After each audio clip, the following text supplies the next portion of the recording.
वैराग्य राग कैसा होना चाहिए? तो वह वैराग्य राग प्रेम युक्त होना चाहिए, वह वैराग्य धर्म युक्त होना चाहिए, वह वैराग्य भक्ति युक्त होना चाहिए। पिताजी, धर्मं भजस्व सततं त्यज लोक धर्मान् सेवस्व साधु पुरुषान् जहि काम तृष्णान् अन्यस्य दोष गुण चिंतनमासु मुक्त्वा सेवा कथा रसमहो नितरां पिबत्वम्। हे पिताजी, जो परम धर्म है, भगवान के भक्ति का जो मार्ग है, उस मार्ग का आश्रय लीजिए, लोक धर्मों का त्याग कीजिए और साधु पुरुषों की सेवा कीजिए।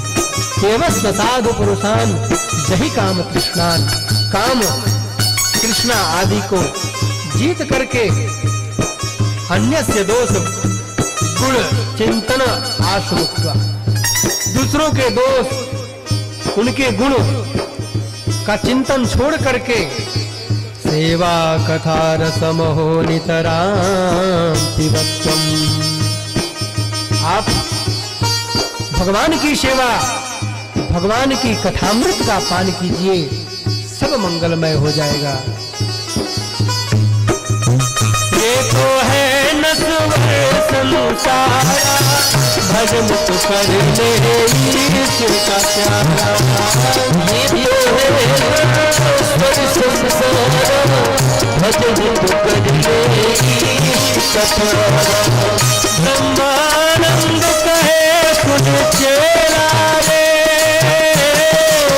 ब्रह्मानंद कहे सुन चेला, चला चलिए का खेला रे, खेला रे खेला रे। दो दिन का जग में मेला सब, चला चलिए का खेला,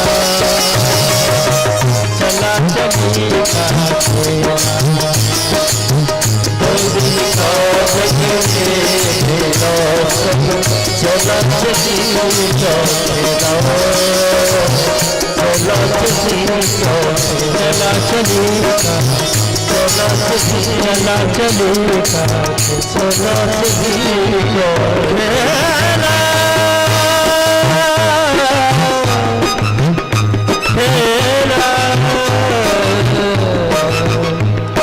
सब चला चलिएगा। घर का त्याग किया, वृंदावन चले गए और वृंदावन में जाकर के दसम स्कंद, भागवत जी के दसम स्कंद का पाठ किया। और दसम स्कंद का पाठ करते करते एक ऐसा समय आया कि श्री कृष्ण मापनियतम दसमस्य पाठा, पाठ करते करते वे भगवान कृष्ण को प्राप्त हो गए। भगवान के वैकुंठ लोक में आत्मदेव जी को स्थान प्राप्त हो गया। इधर पिताजी के चले जाने के बाद धुंधकारी और भी निरंकुश हो गया। एक दिन अपने माताजी की पिटाई किया।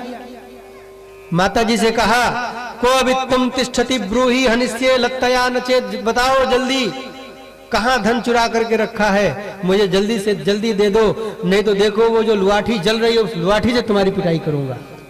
हनिष्ये लत्तया नचेत, लुआठी से तुम्हारी पिटाई करूंगा। माताजी बड़ी चिंतित हुई। माताजी ने सोचा कि मैंने इसी दिन के लिए इसको पाला था। माताजी बड़ी चिंतित रहने लगी।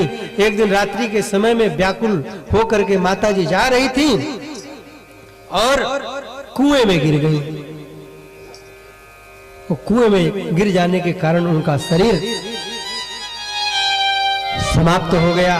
गोकर्ण जी महाराज ने देखा कि पिताजी भी चले गए, माताजी भी अब पधार गई नहीं है, तो गोकर्ण जी तीर्थ यात्रा के लिए चले गए। गोकर्ण जी तीर्थ यात्रा पर चले गए। अब तो धुंधकारी ने 5 वेश्याओं को अपने घर पे बुला लिया और वेश्याओं के साथ में रहने लगा। एक दिन वेश्याओं ने सोचा कि ये धुंधकारी चोरी करके धन लाता है और इसके धन का भोग हम लोग करती हैं। किसी दिन ये धुंधकारी पकड़ा जाएगा तो इसके साथ साथ हम लोगों की भी पिटाई होगी, हम लोग भी पकड़ी जाएंगी और हम लोगों को भी राजा दंडित करेंगे। तो रात्रि के समय में धुंधकारी निर्द्वंद्व भाव से सोया था।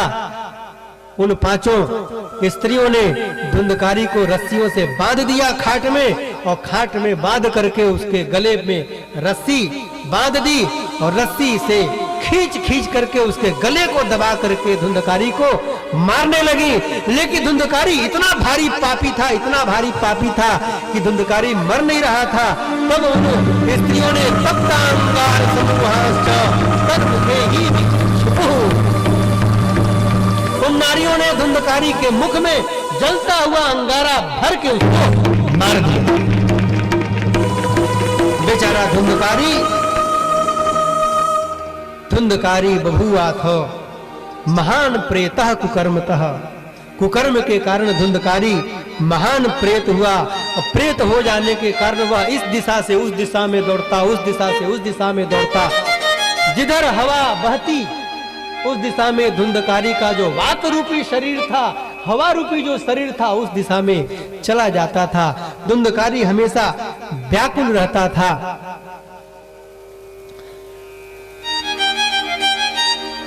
गोकर्ण जी महाराज तीर्थ यात्रा में थे। तीर्थ यात्रा करते करते गोकर्ण जी महाराज गया में पहुंचे तो गांव के कुछ लोग मिले। उन लोगों ने बताया कि भाई गोकर्ण जी